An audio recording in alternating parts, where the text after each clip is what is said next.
The thoughts, views, and opinions expressed by this podcast, as well as its hosts, are for entertainment purposes only.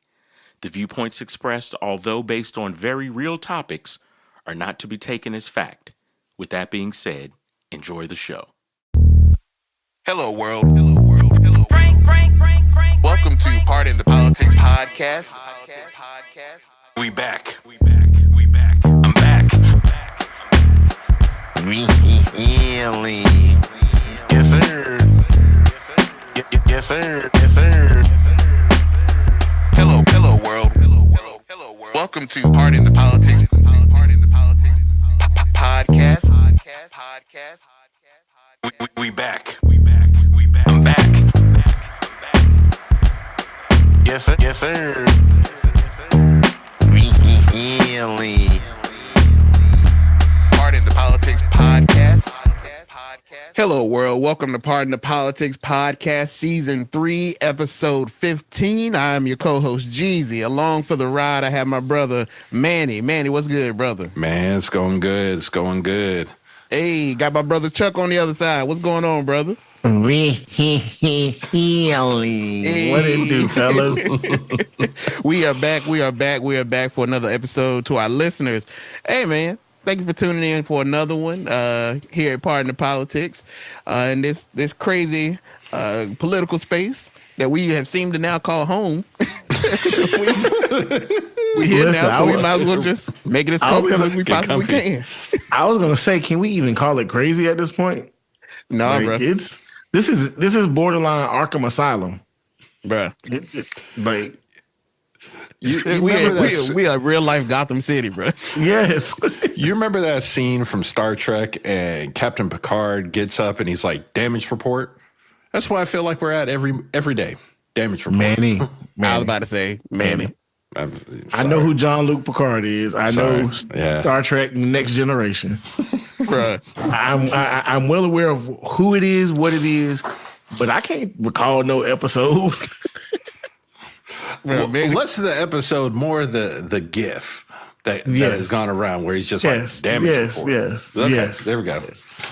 Man, you gonna have listeners thinking that you a 7-year-old man on the pod, right? But for me, Star Trek, the Next Generation was the indicator on the weekend that the TV was about to go off, and it was Star Trek, then it was MASH, and then it was bad, then the TV went off. Look, I remember as a kid, my uncle, I remember him telling my grandfather that any man to sit up and watch Star Trek got to be crazy.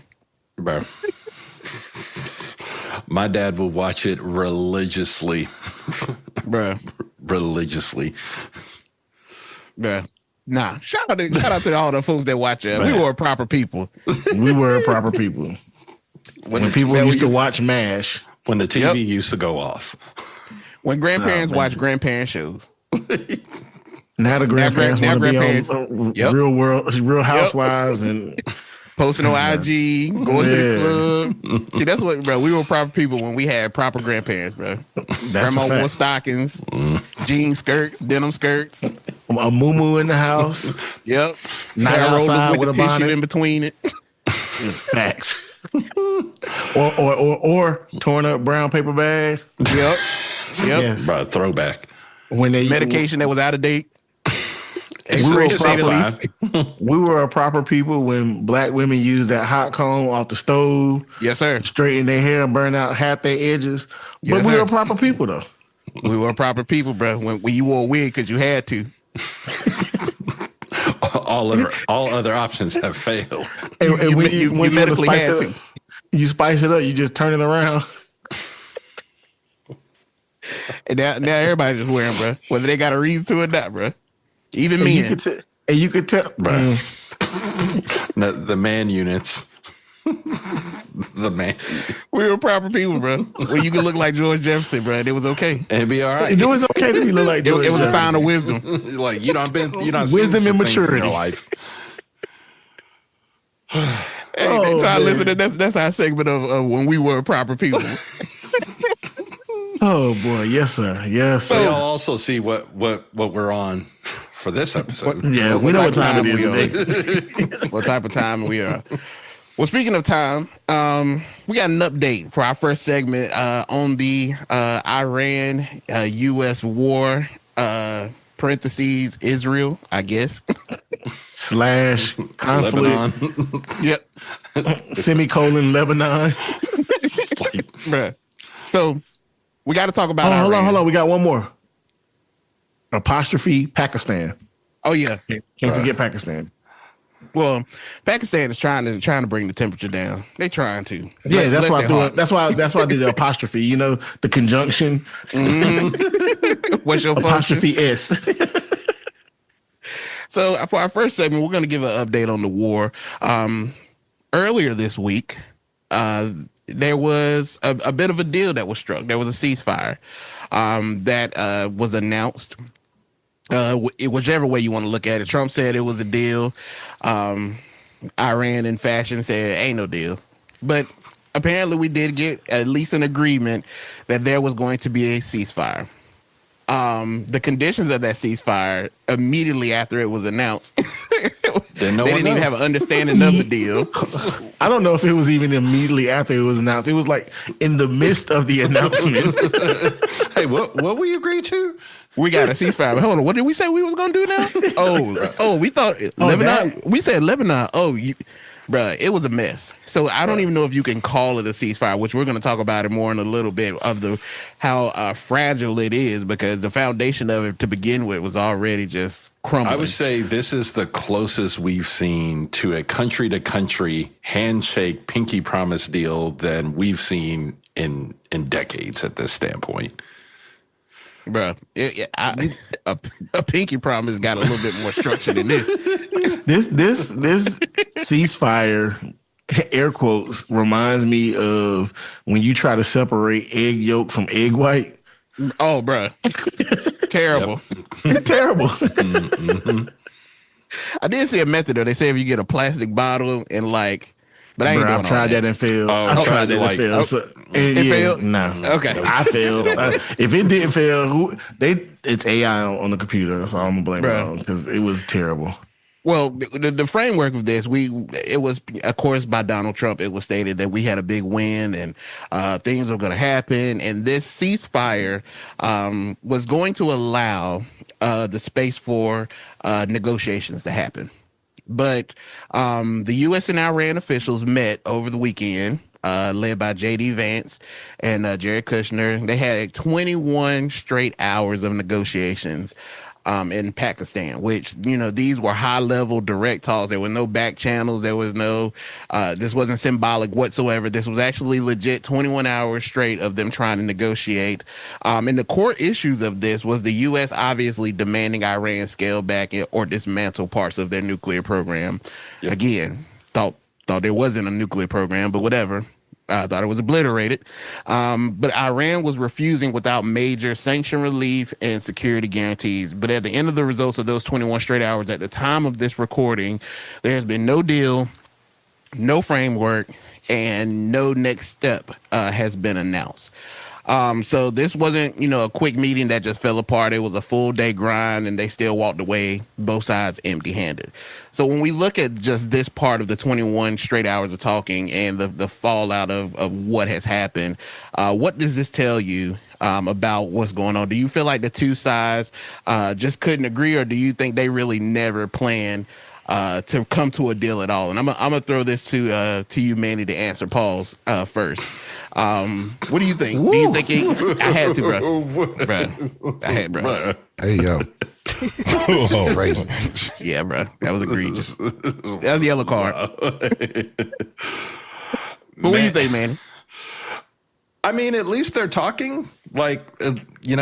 At least if you're talking, there's some form of communication going back and forth. But I would think it was completely unreasonable to think that this was going to get done on the first set of negotiations. And I think that both Iran and the U.S. and Israel and Lebanon and all the other proxy groups that are now involved with this, if you thought that we were going to get there off of one negotiation, you guys have never seen a true negotiation. I think it's going to be, they're going to be hills to climb. Because what I spent some time doing is looking at Iran's 10-point proposal, and I just fundamentally see some things that the U.S. is going to have problems with. Their second point for full U.S. military withdrawal from the region. Like, what are they classifying as the region? And if they're talking about the Middle East, ain't no way. Yeah, ain't no way we're going to do it. And then the acceptance of enrichment rights. What is a country's, ability to be able to enrich nuclear material, especially when they have developed I could see it being differently. Hey, the U.S. is only place with technology, and we're stealing, and they're taking that technology and doing it. But from my understanding, this is Iranian developed technology for how they enrich.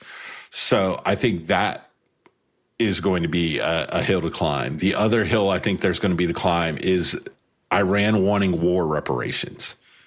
To which I say, Iran, get in line of everyone here in the U.S. that still wants reparations. Bro, if Iran get their reparation before I get my 40 acres and a mule, I'm going to be pissed. I was just about to say, I don't even need 40 acres. No. Give me 3 yards. Not 3 yards. three good yards. I'm gonna get Clarence to cut my grass. Hey, bro, look, that's all I need. Give me 5 acres and a zero turn and a zero turn. I want an eco one so it don't make a bunch of noise too. Yep. Plug these batteries. Cut them up. Property taxes in half, and I got you. Yes, sir. So I think this is going to be interesting. We still obviously have another couple weeks. 22nd is when the ceasefire is over.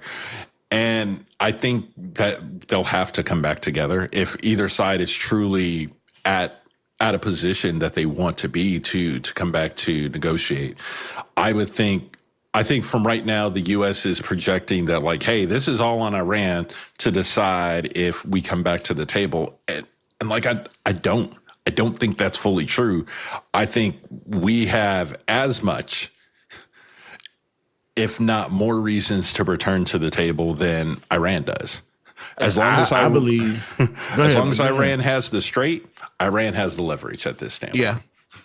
That's what I was exactly going to say. We have all the reason to return to the table. Mm-hmm. And I completely agree in their 10-point plan. Traditionally, we're bucking against 9, if not all 10 of their request, but we're not in a position to give much pushback right now. Right. Yeah. Like from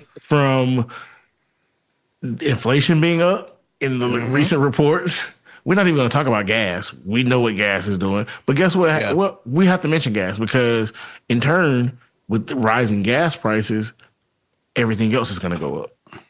And go ahead. Well, I was going to say, Chuck, on that point, we haven't really even started feeling the impacts of any of this yet. Exactly. And that's why I'm saying we have no room to not come back to the table, because if you continue to prolong this and allow this to stretch out and you're not discussing a compromise, Iran is in a good position. Mm-hmm. We let through who we want to let through. If they pay this $2 million, guess what? That's money in our pocket. Right.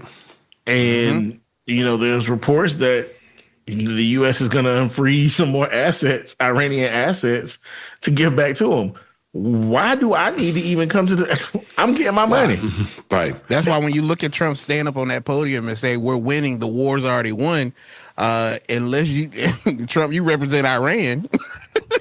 I believe they winning right now. Right. I think he's on his cell phone playing a game, playing a war game on his cell phone, because from an optics standpoint, from a logistical standpoint, and if we're being really honest about this, from an actual standpoint, there is nothing I'm seeing that says the U.S. is winning. No. The giant trump card here, double entendre, the giant trump card here is Is Trump willing to use nukes? Because that is the only place I would believe that we have the upper hand. And then the fallout. Like, are we short-sighted enough to launch a nuke and not really think about it? Absolutely. But the fallout from that is not only catastrophic from a loss of life, from an infrastructure standpoint, from an economic standpoint, how everyone else reacts. Because let's say the U.S. launches a nuke. Or it doesn't even, let's say Iran has a nuclear warhead and they launch one. What is everyone's reaction going to be? And I'm not just talking about the U.S. I'm talking Russia. No. I'm talking China. I'm talking Israel, India, all of Pakistan, Pakistan. They letting it fly. Yeah, because that is my understanding. That is the general response with nuclear warheads is that everyone is firing on first signal. That is why there is a official back channel that exists between the U.S. and Russia. So when missiles start flying, they can call and say, hey, ain't no nuke on that, because no one wants that level of misunderstanding. Yeah, so it gets bad real ugly real fast. real fast. And I just don't see where we have the leverage. And the threats aren't working. Because if the threats were working, they would have already started working by now. Well, when you have somebody like Trump that keeps talking about how he's such a major negotiator, I think that it speaks volume to how they have handled the negotiations and trying to keep him almost essentially as far away as possible from the negotiating table. I think during the 21 hours, they sent him to a UFC event. Hey, Dana White, come distract him. Hey, Trump, and it wasn't pretty. And it was not pretty. But I think even at the negotiating table, didn't they say like the U.S. tried to send like a ship through like the strait, and during the negotiation they sent like a drone, and it like we've done this before. They sent two destroyers. Yeah, they sent two destroyers. Like it was the first time we negotiated with them, we did something of the same nature. Like, Trump, sit down. We're trying to negotiate here, and we don't have leverage. He keeps trying to do this whole strength through power dynamic. Bro, that don't work, bro. And it only works if the person you're fighting is scared. And they're not scared anymore. I'm about to say, the only time I see it working is on recess playgrounds, bro. This is not only place. This is not the recess playground, bro. Now this is where I see the U.S. would have had more leverage, particularly the administration, not so much the U.S. The administration would have had more leverage if we were not approaching midterms. Because we're approaching midterms and the backlash that this could cause during midterms if things were to continue on and we hit worst case scenario is what they're scared of. Yeah. Now, had we been, say this was this time next year. Yep. Oh, then we got a year to sit down on this. I can work through this and bounce back. We gonna make this happen. But with the proverbial rock in the hard place being the midterms coming up, you know, he at least has some individuals who understand how catastrophic this can be for the party with that approaching and we being in a place where jobs are at net zero. Companies are laying off left and right. Affordability, there's that word. Right. It's not affordable. It's not even affordable to say affordability. It's not, bro. Speaking of, I got pissed off the other day at the gas station. Stopped in the gas station to give me something to drink. Asked the wife, hey, you want something? Had to ask her 3 times because you know how they do. They tell you get something, you come back, they want some of yours. I don't like sharing. Sometimes I just don't like sharing. No. Facts. I asked you. So finally she was like, yeah, give me some sour candy. And I was going to get me some Reese's, even though I'm kind of pulling back on Reese's. That used to be my favorite candy. They don't even have the same peanut butter no more. Hey, they're better when you put them in the freezer, bro. No, not anymore. The peanut butter ain't the same. See, It's not the same. You ain't seen these reports where like the guy who invented Reese's was like, "Hey, y'all stop using this fake peanut butter and this fake chocolate." Yep. I They said had the one in chocolate a while because they said they can't even call it chocolate candy anymore or milk chocolate anymore because they're not using milk chocolate. Mm-hmm. Oh, bro. It's like chocolate candy. We were proper people.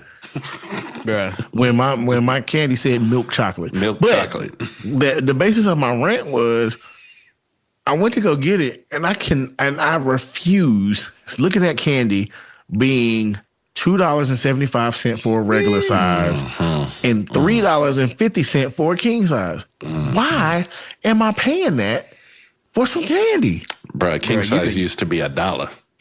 Why is the Little Debbie snack cakes $1.25? Them honey buns used to be like 25 cents. Them jokers like $2 now. I was like, and the honey bun is smaller and not as good. It's smaller and not as good. You eat it and it tastes like you eating wax. Like, no. What? Not gonna process through your system correctly. No, at all. And so we're at a place where everything is going up. Everything. But pay's not going up. Or if it's going up, it's very incremental. So how do you expect people, and consumer confidence is down, according to the consumer index, interest rates, moving on up. And so, and to the point where inflation creeped back up. Yep. It was going down ever so slowly. I thought it wasn't any inflation, according to Trump.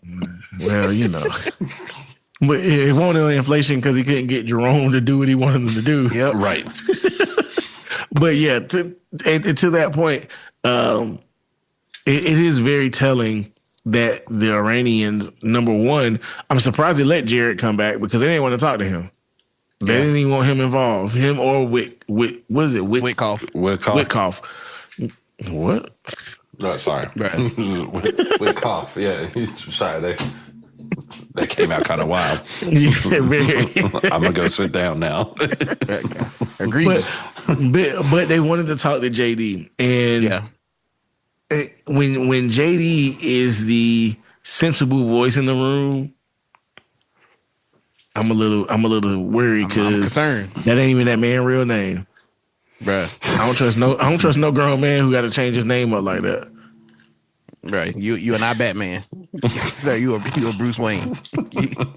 You are Bruce Wayne. You are not Muhammad Ali. Bruh. But I want to hit on something that Chuck said before we continue on. You know, I heard a clip that Trump spoke, and I can't remember what network he was on, but they asked him, like, hey, do you think all of this will be, like, back to normal by midterm elections? And he was like, I think so. I hope so.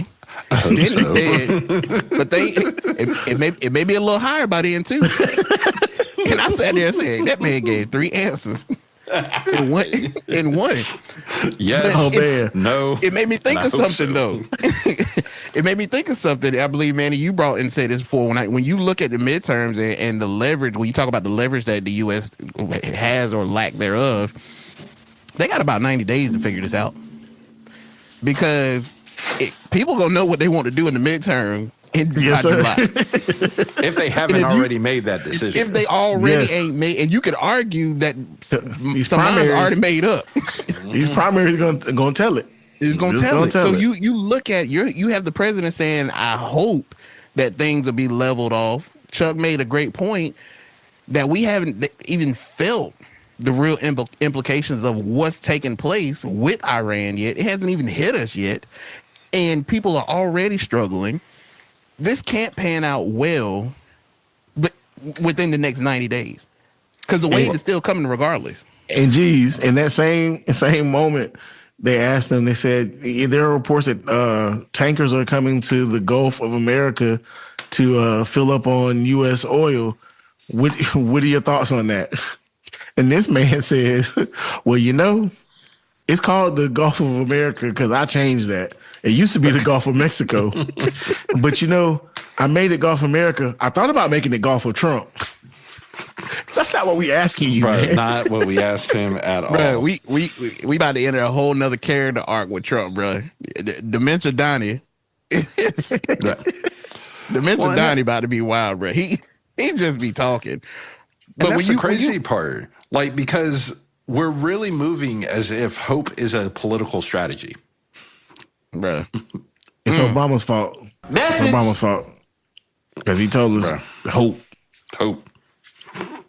And I ain't gonna tell y'all what I hope, but it might get me locked up. Nope. But when you think about this negotiation, though, first of all, 21 hours. I ain't talking to nobody. There's nothing I want to do for 21 hours. There ain't nothing. Nothing. And when I was younger, I say that younger because I'm really 44, bro. But damn. Whoa, sorry. Hold on, Kevin Hart. He tried to hit you. I was trying to hit you with the Kevin Hart.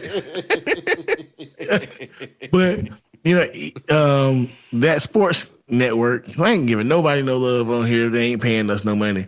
But that sports network used to have 24 hours of college basketball to start the season.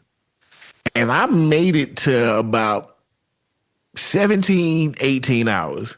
That's a lot of basketball, right? That is. That's a lot of sitting. Mm-hmm. I can't do that no more. I can't do it. I cannot do it.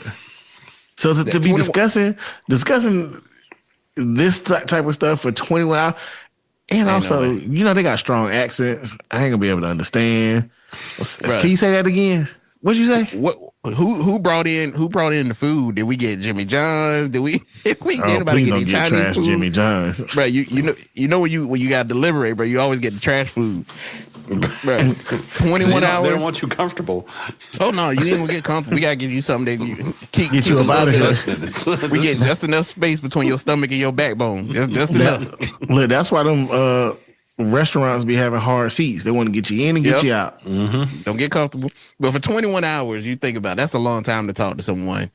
And you couldn't find a middle ground. Like, forget that you came up with a deal. What did you even walk away from at least agreeing on? And it don't seem like nothing. Here's what I think they actually agreed on. What the ceasefire looks like. I think that is the only thing that they walked out of there with deeper understanding. Who? I was about to say, who? Not Israel. Pakistan.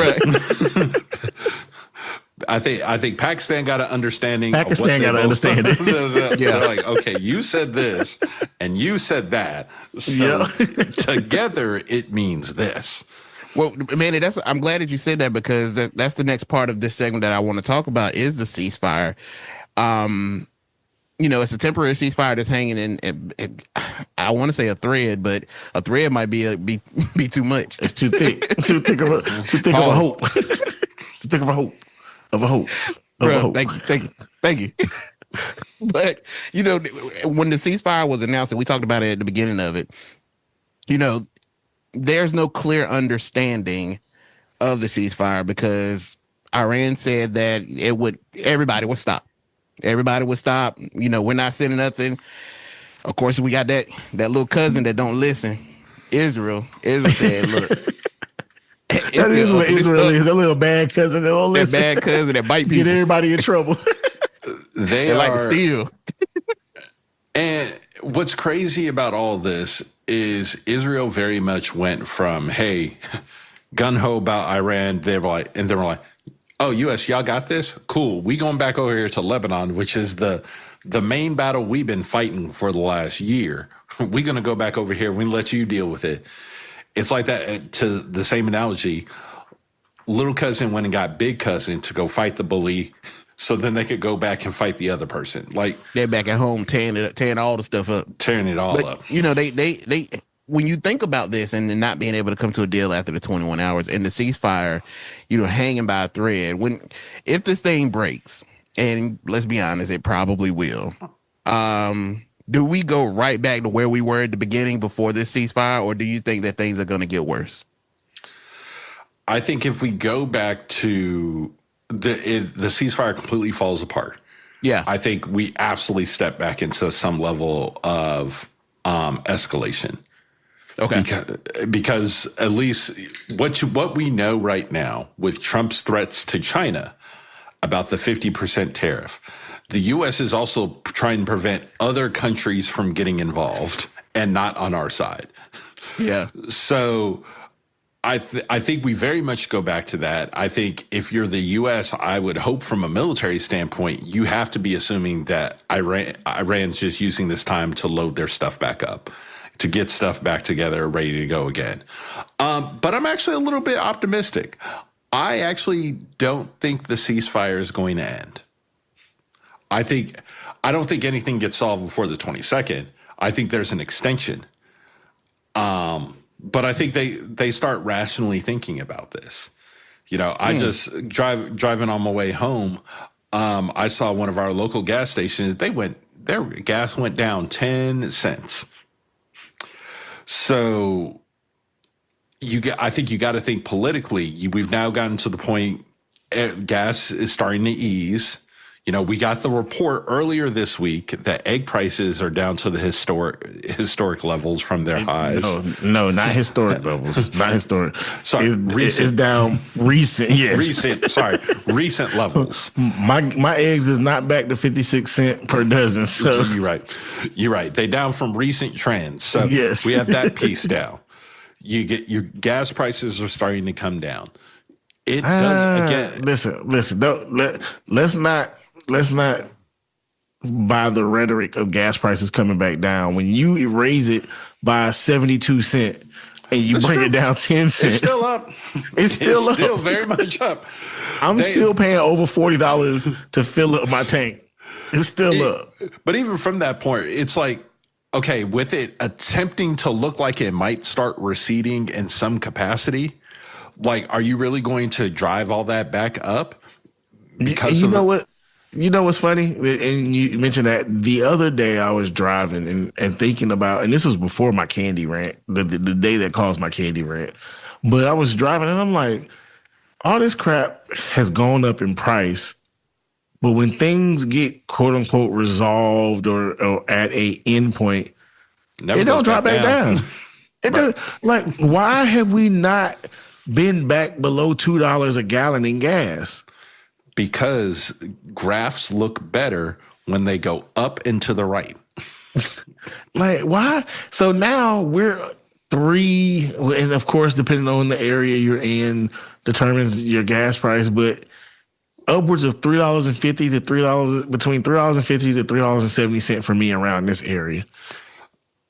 I don't foresee it going lower than $2.80, unfortunately, when things start calming down. Unfortunately.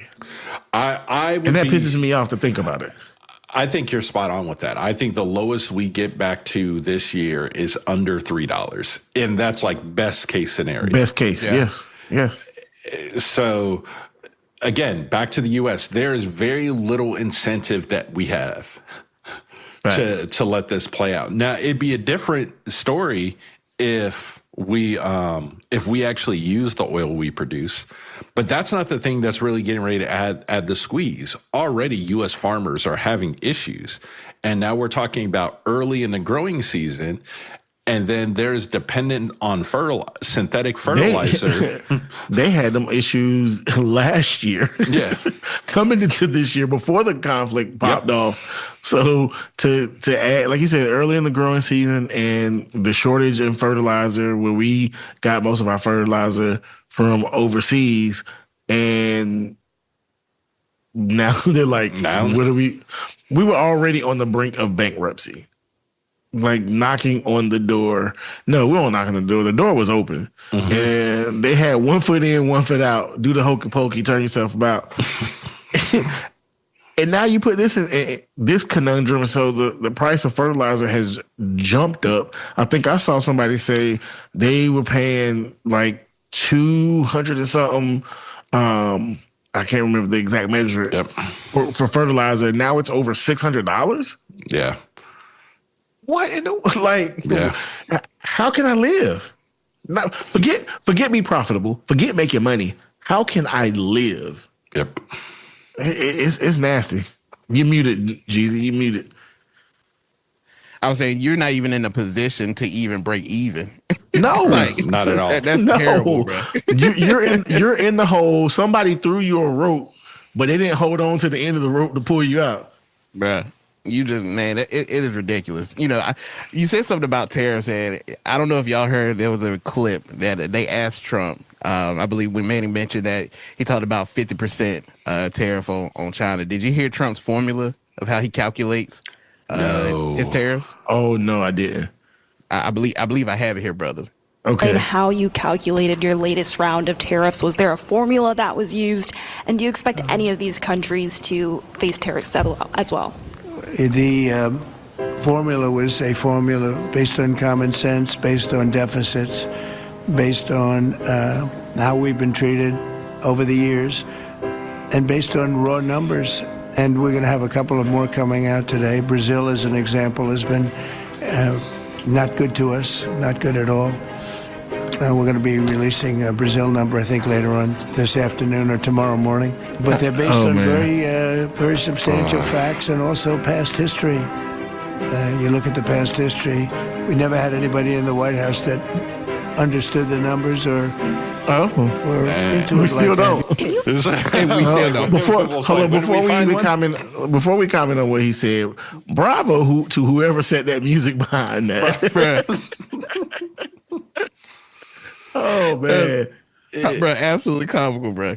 Like, So nobody knows the number like him. I wonder if did he go to Wharton School of Business? He did. I wonder if they taught that. And anybody else who went to the Wharton School of Business, if they learned that same equation. Hey, listen, if there's anybody that listens to the pod that were classmates with Trump, reach out to the boys here in the pod, bro. We got a couple of questions. Or if you went to the Wharton School of Business, I went to a pretty good school of business. I ain't gonna put it all out there because they ain't giving me no money either. Because I ain't anyway. But it's top 10 in the country, and that won't end on my curriculum. Shoot, it was at ECU School of Business. And That ain't in there, brother. In there. Was they deleted? It's like that same math that Big Shaq did. Bro. Hey, I ain't following no math. That shit. Well, yes, I will. I lied. 2 plus 2 equals 4. Minus 1, that's 3. Quick maths. Listen, Shaq, if Shaq can do some math if he drop a bag. Yeah. Shout out. He around here in Atlanta and down there. He be down there in Henry County. Holla at Shaq. Bro, but when you look at nobody know that formula like in the White House before. No one. And no one will know it afterwards. Nobody knows it right now. Nobody will not understand or know it like you. Hey, just can't, brother. But when you think about this ceasefire, and going back to that, historically, when ceasefires fail after negotiations collapse, if this happens, to Manny's point, the next phase is usually much more aggressive. And when you have your little cousin like Israel playing in the mix of it, I think that we see the potential. There's a high potential that this thing could fall apart if it's not handled properly, because it's already fragile. It's already hanging by a thread. So it'll be very interesting now that there is not a deal, because you got someone like Dementia Donnie that's doing things, and we've seen it. To move on to our next part of this segment, he got a game changer. Well, and Trump threw an Ephus pitch. Man. And you know what that is? The Strait of Hormuz. Trump has announced that the U.S. is now preparing for a naval blockade of the Strait of Hormuz. Oh, man. You're not blocking me. I'm blocking you. So when I read this, he sent out his long president of the company truth tweet, and thank you for your attention to this matter. Thank you for your attention to this matter. I absolutely hate that. But if you're saying the Strait, he demanded that Iran reopen the Strait. It has to be reopened. It has to be reopened. They're blocking the Strait. Iran is saying, look, you pay that You pay that ticket, you can get in. You pay your money at the door, you can hit the bar. We said it was free till 11. It is clearly 11:30. I'm need you to pay up. Pay the man $40. It's $40. Like as the great Martin Lawrence said, I ain't paying the $5. But Trump said, they got to open it back up. Iran said, look, if you fool with the U.S., you fool with Israel, nah. But if you pay the price, you can come through. Now Donnie T said, you ain't got it blocked. Now we blocking it. We're blocking it. And if you've paid a toll to Iran, you can't come through the Strait of Hormuz. Bro, what? Or we're going to sink your ship. Bro. What? So, I want to say let's break this down, but I don't know how you can. I don't know how you can break this down. Here's the breakdown. F4. Bro. C6. Because all he's doing is playing Battleship. Yo, somebody take Trump his board game off his desk. Because right now, bro, huh? When I read that, that's all I got. Huh? That's all you can get. My question is, the military commander that gave him this plan, what was the plan that he gave him? Because ain't no way. This is not the plan that they gave him. This can't be. He said that they had this philosophy that they could just put mines in the water and it'll stop everything.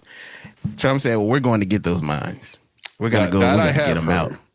We're going to go. We're going to get them out. And we're going to open it up. Yeah. They were talking about that in the early stages of things where before Iran had really shut down the strait, and they were going to send the naval sweeper to clear the path. But that's when he said that we're going to go through here and you're not stopping nobody and we're going to do an escort. And them folks was like, we who? Not we. And then the French was like, no, not me. Me. Yo, but you know what's crazy is even though Trump says crazy stuff, we should have thought that this was going to happen. When they said something about Iran paying tolls, and when the reporter asked him, and Trump said, "Who paying who charging tolls?" Trump said, "Oh, we charging tolls." He said, "What about we?" He said, "Have you thought about that concept?" And I was like, "What do you mean you gonna charge tolls? How you gonna charge tolls? You ain't even in the waters." Like, how you hating from the outside of the club? You can't even get in. Where's the spoon? So it's wild, man. Brother. So that's why when I think about this ceasefire, and I'm talking about from the previous phase, part of this segment of how fragile it is. Oh, bro, at this point, you about to really have yourself a conflict.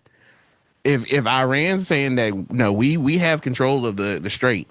Now you're sending ships in here, which we've already seen. They're not afraid to send drones at U.S. ships. Nope. We have another. This is about to be another, in my opinion, another escalation in this war. And let them hold true to their word of sinking ships that pay the toll to come through, and you sink the wrong country. Oh no, the right country ship. Yep. Now you created another escalation in a whole different arena that's causing a whole nother problem. And it's funny because the social media for Iran has been top tier. And they after Trump said all that about sending the battleships and this, that, and the third, they released another emoji cartoon saying what was going to happen. And it's comical, but it's mind-boggling that he even has the thought, oh, we're just going to block y'all from blocking us. And, whoever we want to let through, we'll let them through. Right. Yeah. What are you talking about, man? If I'm anybody, that's that person that when you was trying to get in the party, you hit them up. They're like, "Oh yeah, I got you. Just come to the door and tell them that I said you were good." Nah. It made me look crazy. Look, you get to the door, don't nobody know who they are. Can't nobody find them. Nah, your he name ain't not tell me on the that. list. You sitting here like, man, And he not answering his phone. nope. You trying to flex? You looking crazy? Now you got to go to the back of the line. That's what go Trump home doing at that point. Right, might as well. Your evening, your plans for your evening gone.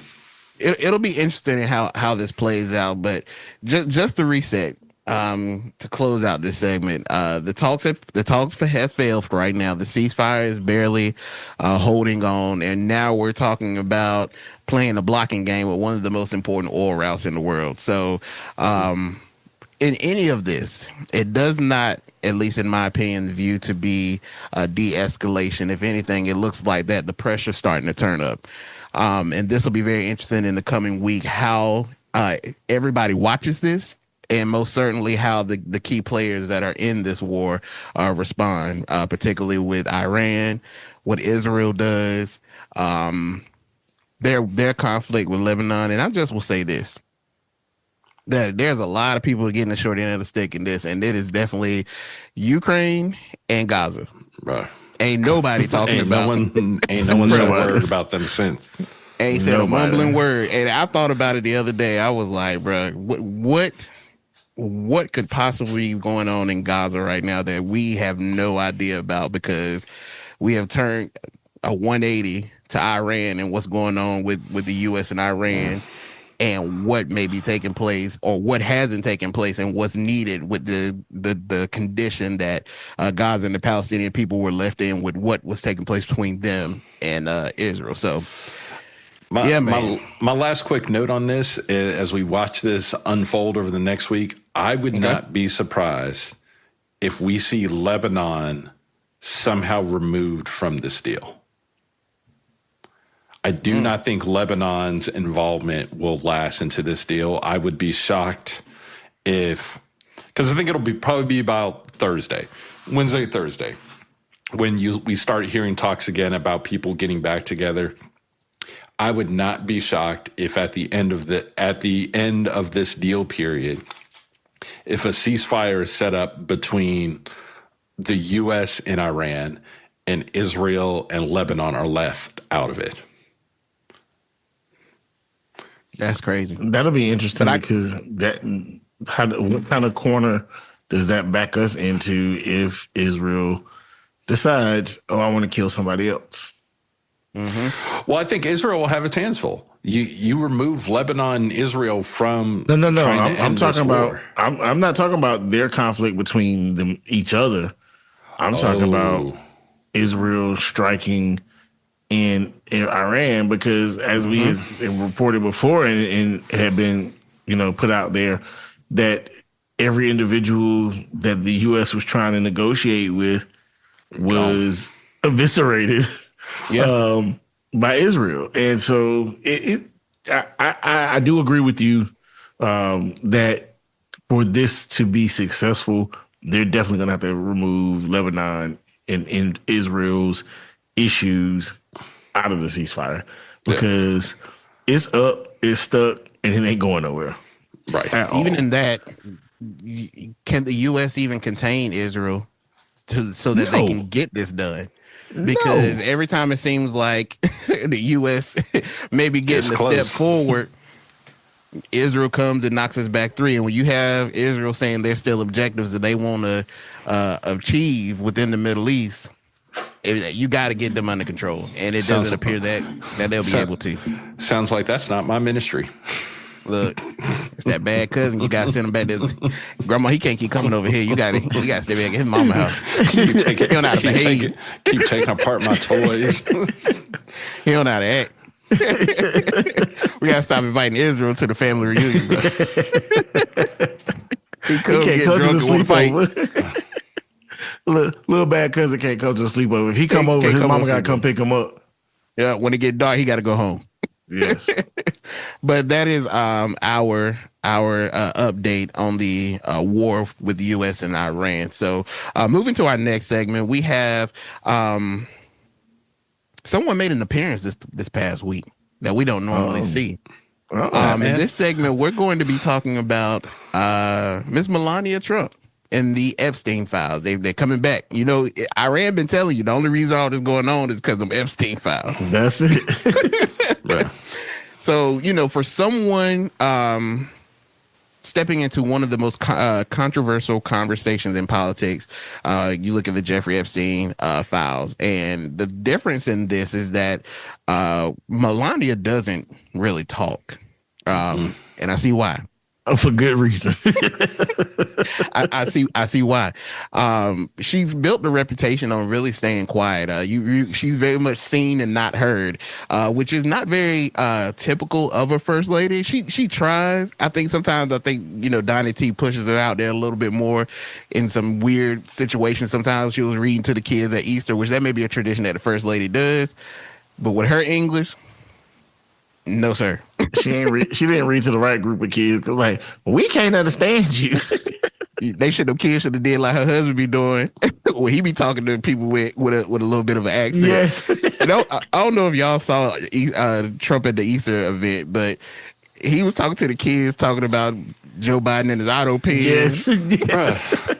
He's like, if you don't just give me my fun-sized Snickers, so I can the go kids on just my want some candy. He said, you know, Joe Biden used to go walk around with an auto pen. It was crazy. Yeah, Kamala Harris. Brother, these is kids. Bro, don't even care. Not a But single Melania thing. stepped into the spotlight, and I wanted to play a clip. She made a very interesting appearance and really random, out of nowhere. Just came out and did a speech, which again is very unusual for her. So I wanted to play this clip.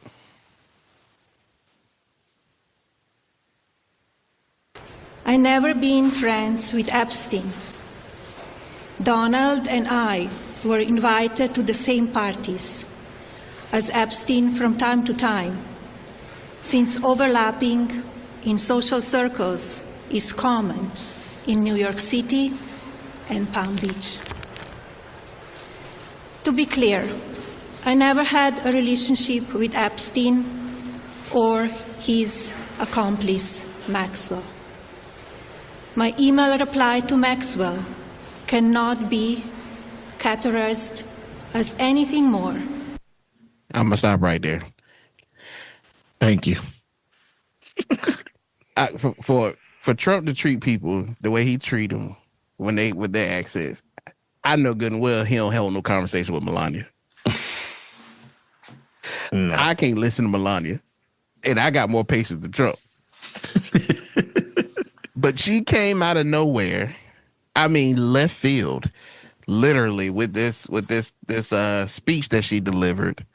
Basically on the Epstein files, defending herself, saying that she was not a victim of him. Which I'm gonna say this, and maybe I'm wrong because I don't live in New York City or Palm Beach. But birds of a feather, my grandma always told me, flock together. And typically, you know, mess gonna be with mess.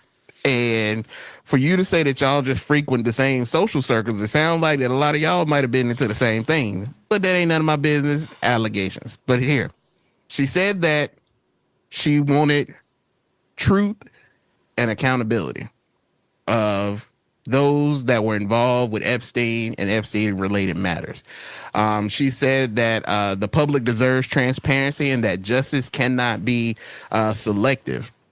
And that line right there, justice cannot be selective, that's a shot at how this whole Epstein situation really has been handled.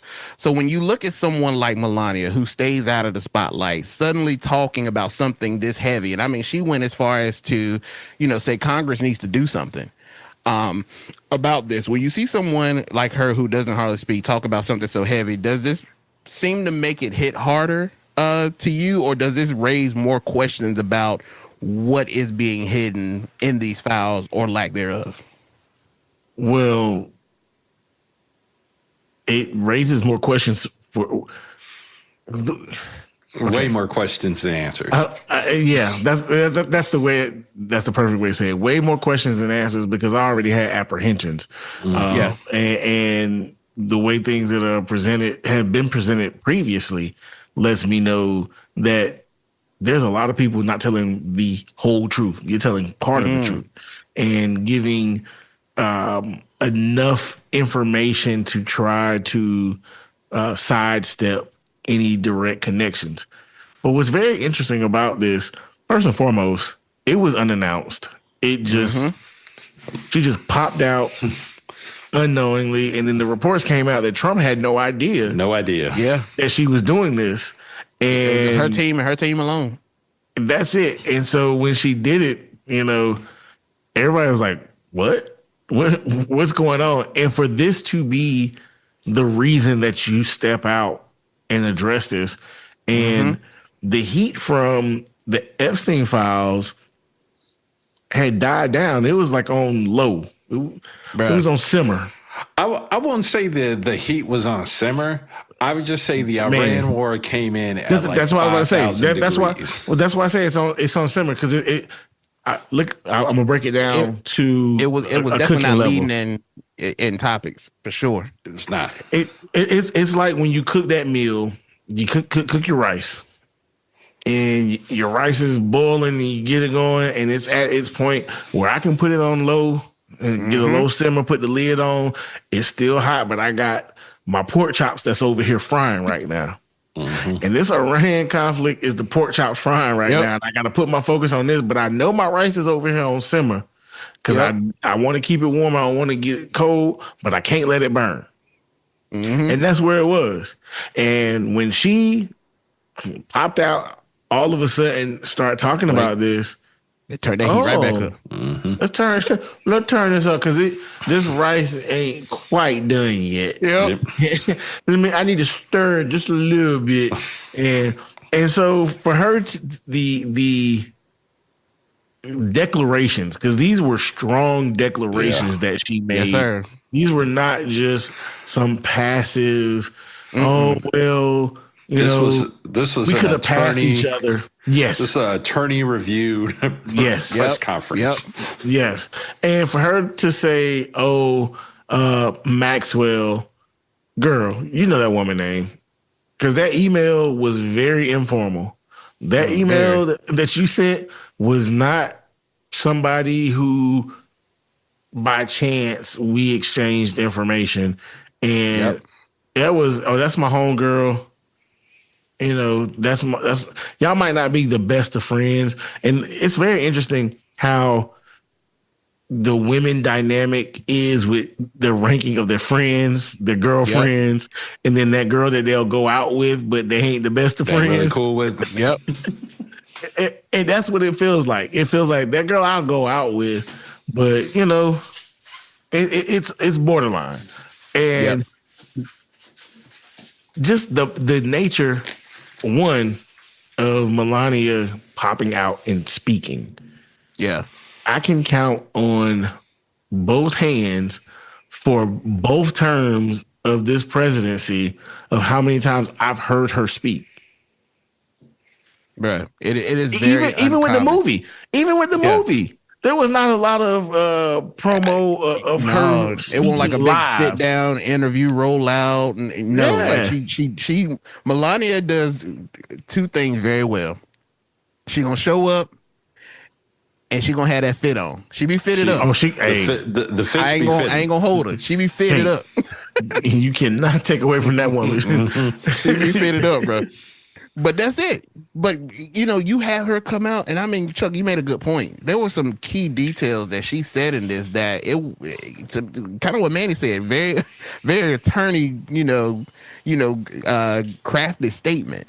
She talked a lot about basically distancing herself to any of it, and, no one should be above scrutiny. I mean, those are heavy things when you have someone like your husband, Donnie T, saying, all this, y'all giving him too much heat, y'all talking about this man too much, it's nothing, I ain't had nothing to do with it. And she didn't say any names or anything, but she said she really made a case for the victims that they deserve full transparency, no partial releases, no redacted information, the full picture. I mean, she even went as far as to say, that power and influence shouldn't protect people from exposure.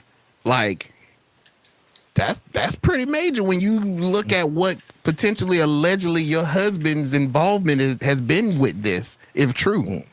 Well, and that's the part that I thought was real interesting, because to go from her quote where she was like, "To be clear, I never had a relationship with Epstein or his accomplice Maxwell," to then later on say Epstein was not alone.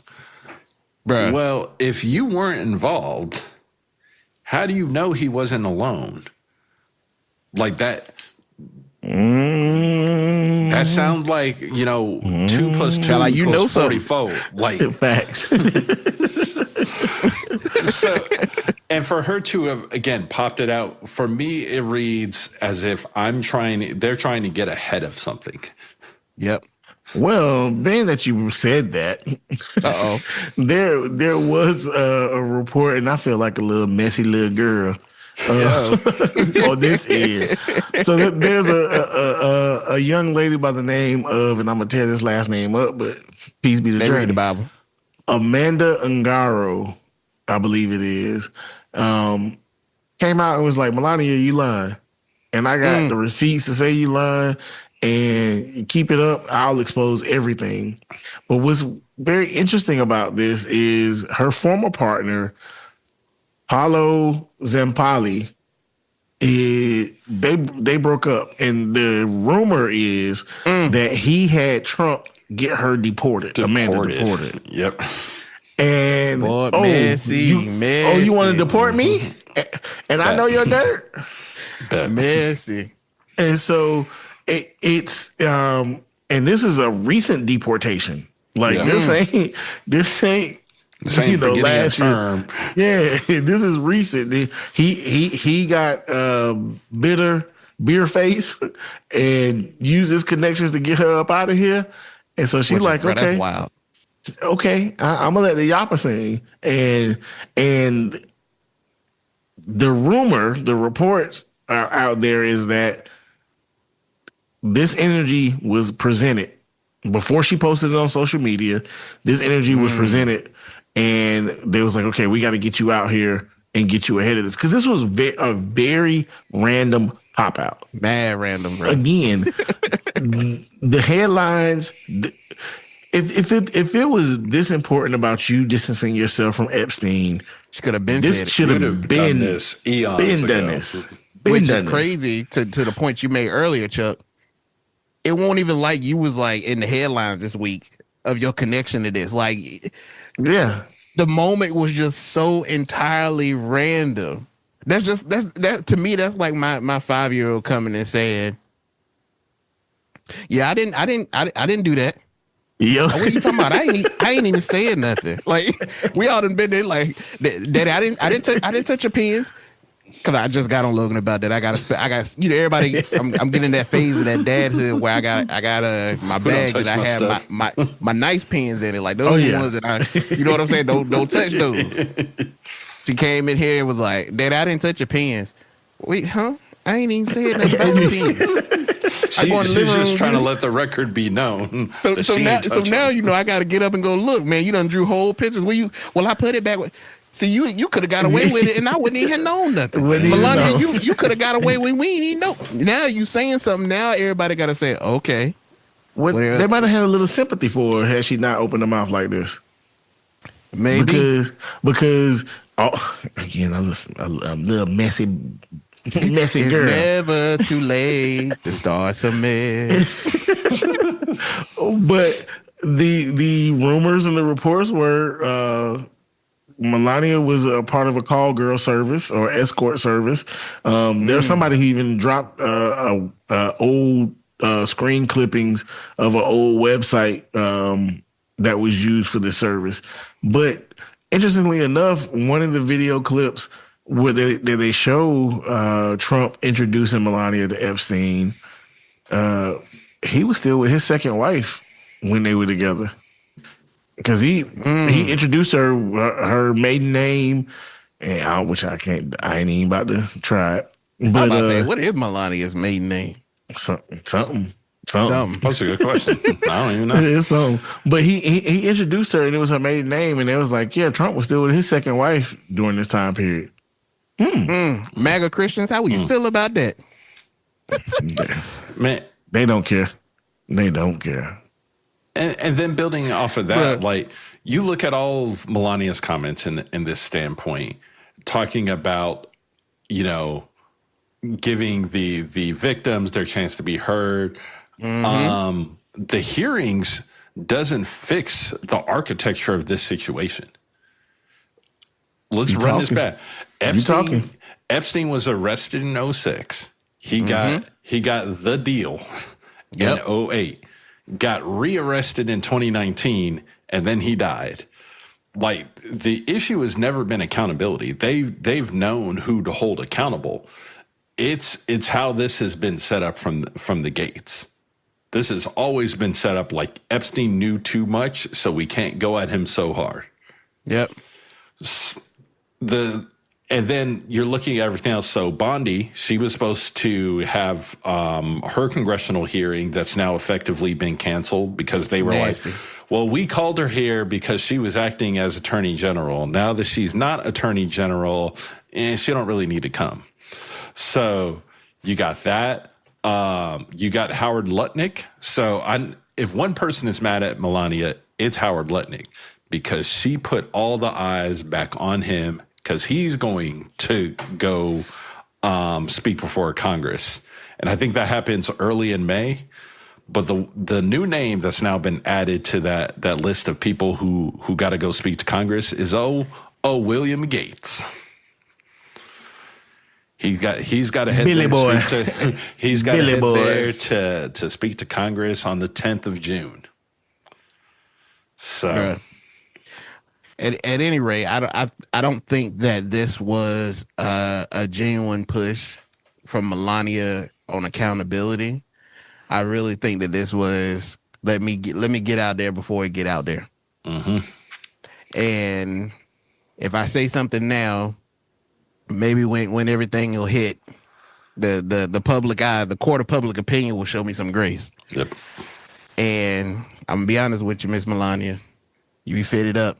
But it ain't gonna work. It's not gonna work. Sorry. It's not gonna work. It ain't gonna work because regardless of the fact, no, unless she plays the card that I was a victim, but she can't play it because she already said I wasn't. I'm about to say she can't play that card because I didn't know these folks. I had no connection or relationship with them. Nope. That's tragic, bro. Well, it's we'll even see more what tragic for the victims. It is. Because why y'all playing games with me? Continuously playing games with these people, bro, and keep dragging them through with no true retribution, no true. You keep bringing it up and not doing it. Ain't doing nothing about it. Why we keep talking about my trauma, but ain't nobody doing nothing about it? Oh, now that, and as we're speaking about this, I did see the report that the young lady who interviewed with the FBI and said that Trump violated her when she was a minor. There was somebody who I'm trying to remember who it was, but they were saying that there is a lot of validity to this young lady's testimony. So, yeah. And the words of T.I., bring them out, bring them out. It's hard to yell when that barrel in your mouth. Let them know. Melania, I see what you're trying to do. But if you haven't learned by now, there's some fools that live in this world. But we ain't one of them. Good try. As old folks tell you, I was born at night. Not last night. So, my. Melania has raked the coals back under the Epstein files again, and we'll see what happens. But I honestly think... Go ahead, brother. I was going to say, and the timing is very serendipitous because as we enter a point where we're trying to have these ceasefire and peace talks, and there's limited action or hopes of limited action in the conflict, you have this press conference and bring things back up to the forefront. So now what are we talking about? And your husband didn't know about it? Oh, that to me right there is I know that conversation was not a pretty one. with everybody in the background because he was blindsided when they asked him about it. Yep. Or he was sleeping. How you don't know what your wife's doing, bro? Trump, get your house in order. Get your house in order. I had something to say. I'm just saying, look, man, we done seen Trump doze off in many No. I know it. I'm going to talk about the Epstein files. Donald's over there slump mouth. It wasn't about him being asleep. It was about having his house in order. Don't be careful. Hey, look. Don't be sorry. Be careful. Be careful. Don't be sorry. Be careful. But yeah, we'll see what comes of this. Melania is calling for action. We'll see if the First Lady can pull the cowards of Congress into action. TBD. We shall see. So that's our coverage of Melania and the Epstein files. Melania, how long Melania been here? I just gotta ask, bro. She's been here long enough. Long enough. Oh, okay. Long enough. She was here in the 90s. She was here in the 90s. Her English is like, and I ain't hating on nobody that has an accent. This ain't that. But homegirl sound like she got here last week. Yeah. and I know. And it's funny because to the point you made at the very beginning, how Trump responds. Where was that in they were asking him questions and he told the people to stop talking to him. Yep. Because he couldn't understand them. It was an Indian man. He couldn't get through his. And I understood that. I understood. I was about to say that. I can understand him, and I struggle. His English were better than Melania's, and I was like, bro, ain't no way in the world, bro. Man, I remember. So that lets me know she probably did tell Trump that she was going to do this, and Trump don't be listening to Melania. He don't be listening. At his ripe old age, yeah, nah. I know in college, boy, if I saw on that syllabus that I had a professor who may have had an accent, look, I had to pray because, and there's nothing derogatory, discriminatory against not at all. I just couldn't understand you. I couldn't understand you, and I'm jeopardizing my grade because I can't understand you. Listen, my professor was like that for my college algebra class. I sat down, and as soon as he taught, I don't think I sat in that class 5 minutes. I said, bro, ain't no way. I know I ain't gonna make it through this. I don't know nothing that you. I can't even understand nothing. I ain't heard nothing you said for 5 minutes. Yep. Let me go ahead and get up out of here. I went and got me a Chick-fil-A sandwich. And I don't want to disrespect you. Like, can you say that again? What you say? Yep. Nah, I ain't gonna do you like that. I ain't gonna do you like that. So no. And this is where we part ways, brother. Parting is such sweet sorrow. Bruh. But Melania, you got that makes me wonder what Barron sound like. Because he with Melania 24/7. So do he speak with a little bit of a twang? He sound like he from New Orleans. Come on now, no. That's my all-time favorite. He might got a little Creole look. Nah, he ain't got. He might sound like he from Baton Rouge, or the Bayou, somewhere in the swamp. Cause I ain't never heard, bro. Outside of I think a video clip of hearing Barron talk when he was a little kid, and he had an accent. Ain't nobody heard Barron talk. Where did they raise that boy at? Let me tell you. I thought he was from New York. Might have to pull. And he don't look like them other Trumps. He don't look like them other Trumps. I'm just saying. Who the pool boy?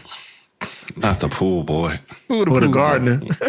Who the doorman down there? Who the doorman at Trump Tower? You gonna have to start checking. Who is the milkman? Somebody.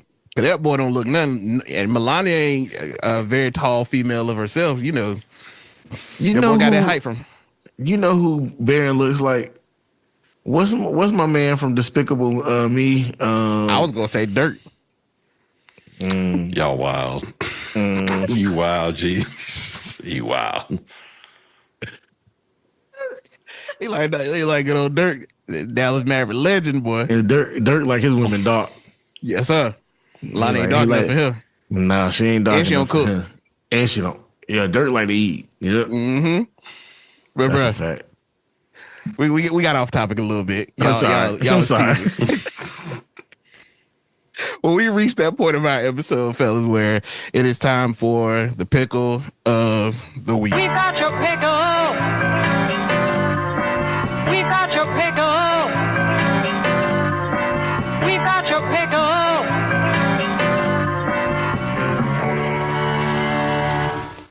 All right. So this week's pickle goes to a man who was trying to level up politically. But we know what happens anytime you try that. You got to sweep around your own front door. Got to make sure them skeletons is tucked away. Sweep around mine. But instead of leveling up politically, instead he might be leveling up with his legal fees. He might be in a pickle, brother. And that is Congressman Eric Swalwell. Now, this brother here, he's in some hot water. He's facing allegations of sexual misconduct that was just dropped at the worst possible time, right as he's being floated as a potential candidate in California's upcoming governor race. So according to reports, the accusation involves inappropriate behavior tied to a past interaction with a woman with claims that cross the line into misconduct. Now, the important note, as we will always say here, these are allegations, not proven facts, but in politics, and we all know this far too well, timing is everything. Everything. And this timing, it's pretty brutal. So this isn't just random drama, but it does hit different because he's positioned himself as a serious statewide candidate. California's race is already stacked with a few names like Katie Porter, Xavier, Beccaria, and there's even some other names that are floating around. But clearly, we know in the court of public opinion, something like this, whether true or not, is damaging, to say the least. Now, he's pushed back against these allegations, denying wrongdoing and framing this as either misleading or politically motivated. But let's be real. Once a kind of story like this is out there, it doesn't just go away. It lingers. It trends and it becomes part of your name. So this is why Mr. Eric, he's our pickle. Because even if nothing is proven, if there is, no facts that come out in the court of public opinion, it moves faster than any real court will ever do. Voters are already starting to ask questions, and opponents are already sharpening their knives. So suddenly, you're not campaigning no more, Manny. You're explaining. You're explaining. You never want to be explaining. You don't never want to be explaining, brother. You want to be campaigning. So trying to run for governor while fighting off a scandal, bro, that's like hosting a cookout. And your grill is on fire, brother. That's terrible. Hey, but look, sometimes it happens. Terrible feeling to be in, bro. That's a terrible feeling when you sometimes that grill, the flames just start jumping. You can't do nothing about it. You just gotta let it burn out, bro. Get some salt, throw it on the coals. But yeah, and I'm gonna say this. While again, Mr. Eric, these are allegations. So we're not saying that these are facts, but there has been a video circulating around on social media of you, brother. And I will tell you this: when these politicians get behind these hotel doors and they let the first top 4 buttons loose and start getting a little carried away, they get a little nasty. So in the video we seen, brother, you definitely had some fan activity. So while you are the pickle, you will get the fan of the week too. He a fan, he a fan, he a fan. He a fan, he a fan, he a Eric, Yeah. Peace be the journey, brother. And I don't understand why y'all keep misconducting yourselves sexually. But go home. Look, Go home. Just conduct yourself the grass accordingly. The grass might be greener on the other side, but you know it's what? die. But your grass can be green too if you water it. Go home and be a family man. But they might have see. Here's my issue with that. My lawn may have crabgrass, and you got Bermuda. So yours gonna look better than mine. Yeah. Well, however, if you tend to your grass, just tend to it. Just tend to your grass. That's all you got to do, tend to your grass. That's all you got to do, bro. I was gonna call you Brother Eric, but no, I already got a Brother Eric. Yes, Eric. We got our hands full with him enough. So, Mr. Eric, just conduct yourself, and for all you other politicians out there, because we keep hearing all these stories all about this sexual misconduct that y'all be doing. Y'all got running rampant. Stop, it's running rampant. Y'all got a cold winter in your future. Y'all hosting parties sponsored by fan activity sites, and y'all get together in certain areas, and traffic on certain sites get a little heavy.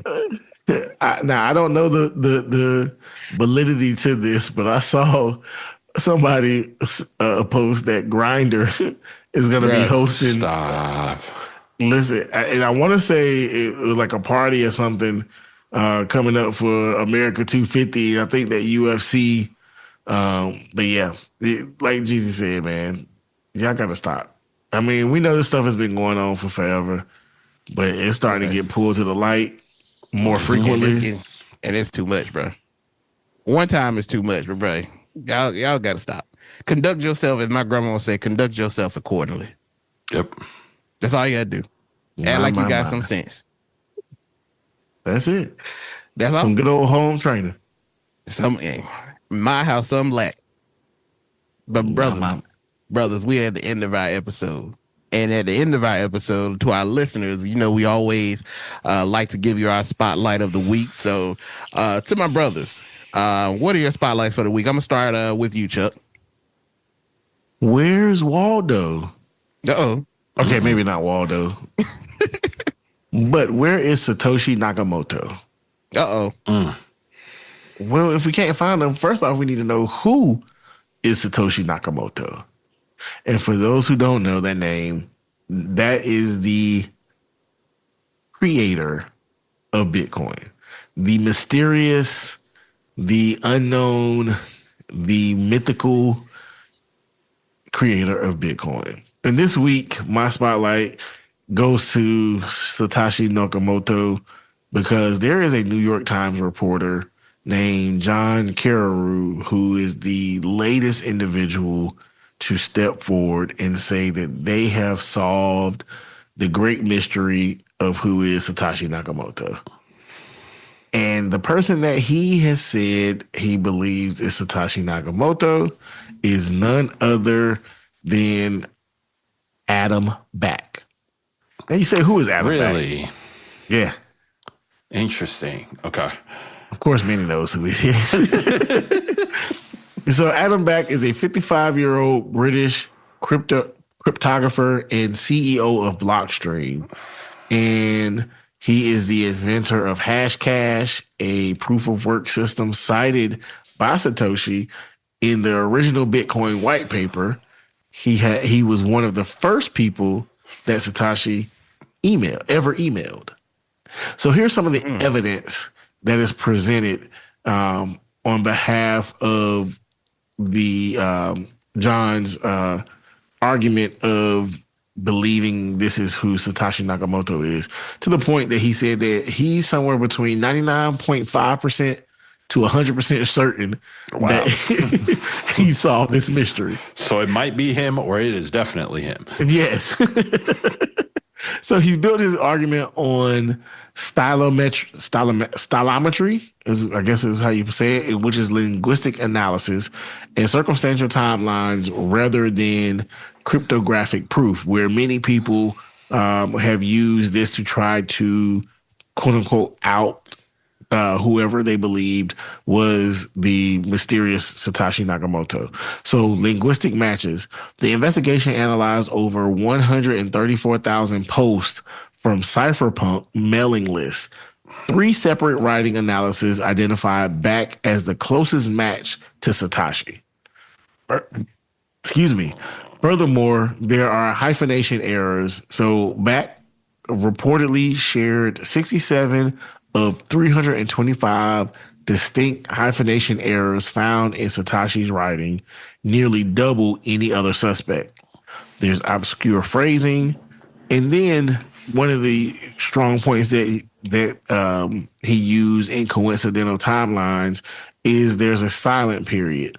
So between 2008 and 2011, when Satoshi was active, Back was uncharacteristically quiet on the forums he usually frequented. As soon as Satoshi vanished in 2011, Back became active again. Also, British context. The use of British English, distinctly different from American English, with words like maths, flat, and gray, which they spell their gray with an E. We spell our gray with an A. And the inclusion of a Time of London headline in the first Bitcoin block aligned with Back's nationality.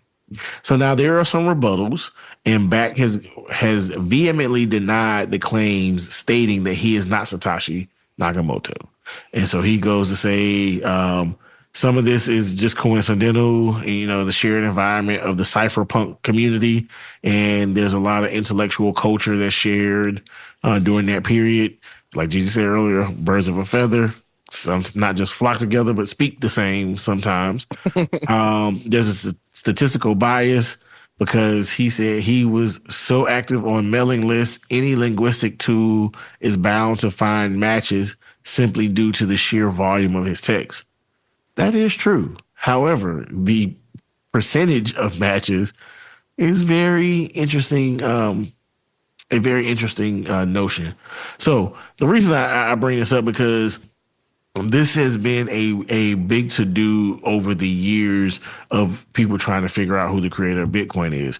And the wallet that Satoshi Nakamoto has is unclaimed and sits at an estimated worth of $78 billion.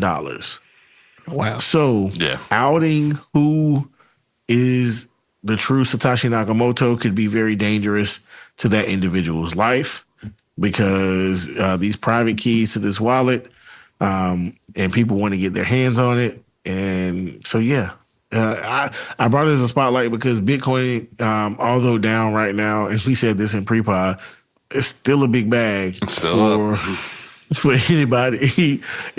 Anybody who has access, who has a substantial amount in this, and this is the big whodunit like clue. Was it Colonel Mustard in the library with the wrench? Professor Plum in the kitchen with the pipe, bruh. So that's my spotlight. I found that very interesting, and the argument of the evidence was very interesting. Very interesting. Okay, Brother Manny, what you got? Man, so we're still in the middle of primary season, and things are still being solved and figured out. And we told y'all we were going to come back to the state, and now we are. Welcome back to Wisconsin. Wisconsin. Specifically, the Wisconsin Supreme Court. So if you guys remember in this race, Elon Musk parachuted down, dropped like 50 million plus. Oh, yeah. In that Supreme Court race and took a L. Lost by 10 points. That's not an L. That's a beatdown in politics. Well, I say like that because that same Supreme Court had another election earlier this past week. And that was, in fact, a beatdown where, want to make sure I'm saying, Chris Taylor upset Maria Lazar by 20 points. Yikes.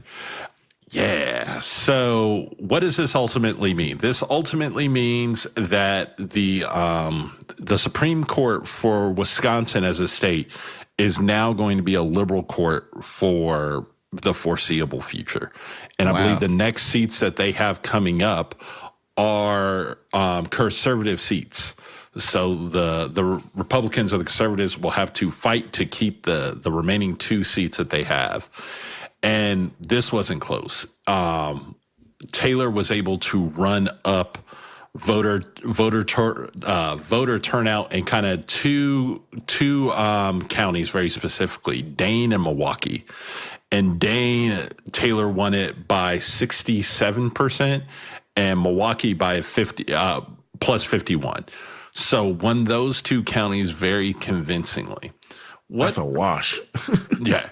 Right. Now, if you think about this, you roll back to the presidential elections. Donald Trump won Wisconsin, but barely. It was 49.7% to 48.8%. So barely won that. So Wisconsin is going to be interesting to watch it kind of play out over the next several months, several years as we head not only into midterms but into 2028. Is it still a red state? Will Republicans treat it like a red state? Will Democrats treat it like a red state? So I think there's obviously those implications, and again, what we've talked to the. I won't say blue wave, but the blue activity. Yes, blue activity. The blue activity. Is this something that we're going to see play out across the country or not? Because again, it's another race now. We see that money does not matter. People are willing to get involved. Now, total turnout for this race is probably about half of what it was in 2024. So far less turnout, but they got some battles coming up. So it'll be interesting to see how it plays out and ultimately what the new court will do. Taylor takes her seat, I believe, August 1st. And what does a now liberal court end up doing? One of the big things we saw come out of Wisconsin was the redistricting lawsuits around race and Black people being disenfranchised out there. So this will be interesting to kind of see how it plays out, not only see how conservatives respond in the state, but what does this mean for ultimate down ballot races? And then also for both parties, how much of this do you look at and then go to your state and say, well, these apply for this reason and these applies for other reasons. So it's going to be very close. But to watch it go from a 4-3 conservative court to a 5-2 liberal court in 2 years is substantial. And we'll watch and see how this plays out. And that is my spotlight.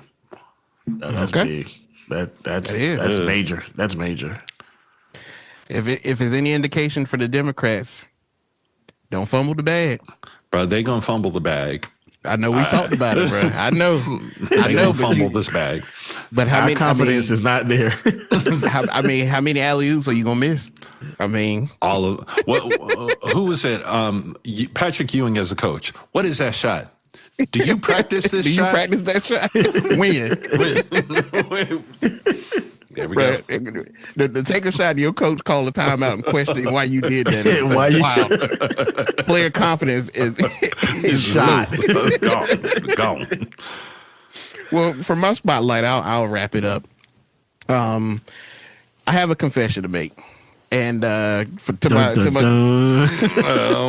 boys, they know that I have been very adamant as the podcast is. Residential moon landing conspiracy theories where I do not believe that we landed on the moon. And I want to tell you guys that what fuels that is the little kid in me, that as a little kid, I really was a big science nerd. Like things like that just really, really got me as a kid. So as they say, when you're a child, you speak as a child, but when you become a man, you put away childish things. Put away them childish things. Hallelujah. I did my own research, which led me to the conclusion of doubting that it happened, that the moon landing happened. But it turned, the little kid in me, it hurt my feelings, man, to find out there may be some truth that it never happened. So fast forward to the age that I am now of 38, and I have been following this moon landing, Artemis, pretty closely, stemming all the way back to when we went to Houston to the National Space Station, and we saw the details of them talking about it forthcoming, which even ramped up me more of my conspiracy, my tinfoil hat. Listen. I walked through that museum like lie. If he had his doubts before, after we walked through the space station, he was on 100,000. Absolutely not. I that trip to that station convinced me further. I was like, yeah, ain't no way. So I've been following Artemis 2 very heavy. And as we all know, the astronauts returned safely. And I followed this thing to a T, even down to watching, details. And I'm gonna admit to it. I'm one of those people. I have a very crazy sleep pattern. So I had made sure that I set my notifications for NASA. So every time they said something, I got it. I was looking at all the details and what was going on during the day. Like I really was invested in it. And plus my daughter was my 5-year-old was really invested too. So it kind of was like little kid me and little kid her together watching this. Oh yeah. So then, the day came of them coming back. And I was like, oh, yeah, today's the day. Because I'm like, I really want to see this happen. And the details that NASA was able to provide and they safely returned was just an experience that I'm glad that I saw firsthand. Of course, when we went the first time, I wasn't even thought of. But to witness this, and I want to give a shout out to not only just NASA, but I don't know what they call the European Space Station. I mean, their NASA version of NASA. I can't remember what it is. But what the Europeans were able to assist with Orion and what Canada was able to put in, and really to see the level of work that went into this, and for it to be flawless, like to the time that it splashed down, like completely flawless. Even to look at just how the trajectory and the path that they had to take to fly past the moon and around the backside of it while the moon is still in motion was just like, it was wild. So just to be able to have the opportunity to break that down with my daughter and to witness it firsthand, that I can now say that I did indeed see this happen and I believe that this happened. And to see the splashdown, and the mission has been accomplished with no hiccups. The heat shield held its integrity. The imaging that they had, it was pretty dope, man. And I'm looking forward to know that if it does happen, Artemis 3, which I believe will happen in 2028, will be our first time actually landing. Well, I'm gonna say our first time. Actually, hold on, I gotta. We can't leave the episode without one. Well, it won't be it won't be Artemis 3. So something came out from the space agency that they're injecting another mission that will become Artemis 3, where they're trying to test some other things before they try landing Artemis 4 on the moon. Okay, got you. Okay. I know they've been trying to change some things up and move it around, but man, I'm Lord willing, I will be alive to see that moment happen, and then I can say that it indeed happened for the first time. But I will say this, and I am still convinced that we did not do it in the 60s, because the amount of technology, bro, that it took to get this thing to happen with the perfection that it happened in. I mean, I don't see how in the world you did that with landline phones and floor model colorless TVs. Just don't, bro. I really don't. But it was very. Man. Shout out to the astronauts, to especially the homie Victor. I mean, he just, even though he's a Sigma. Yeah, you should have told me that. See, now I got to charge. I saw you a little too happy about it. I was like, "Hey." Well, the Victor, he was, man, just absolutely job well done. Yeah. And I think he's been rumored that when they actually do land on the moon, he will actually be the lead man on that mission. So that'll be pretty dope. I think Rich Wiseman was the leader of this one. But by the time, that they actually attempt to land, Victor will be the leading man. At least that's what there's the belief that it will be. So shout out to the crew, to coming back safely, to the job well done, to our Navy, getting him here, getting him out the water, just the whole everything, man. Those that worked on it, and any inspiration to those kids. I know there were a lot of children that were looking. Any inspiration to be able to go to space. Hey, man, shoot for the stars, because anything is possible. And the one thing I think that was like really great about Artemis and this whole piece is that this was really just focused on the science and the objectives. Yeah. Whereas when you have SpaceX and Blue Origin and Lockheed, we as a people, we can't get behind a company like this. A private entity, we can't. Because in the back of our heads, we know it is a money expenditure. Yeah, that's a fact, man. I think that's the first point. And I think the second point on this, do you realize how much money we spend on NASA? It's like we don't spend enough. We spend 40%, 40% of a percent. So 0.4% of every tax dollar is going to NASA. And for the people to be out there and say, oh, we need to cut funding to NASA, if anything, we need to expand it. The space program is very, I won't say loud, but it's very big. When they do things, they are very big.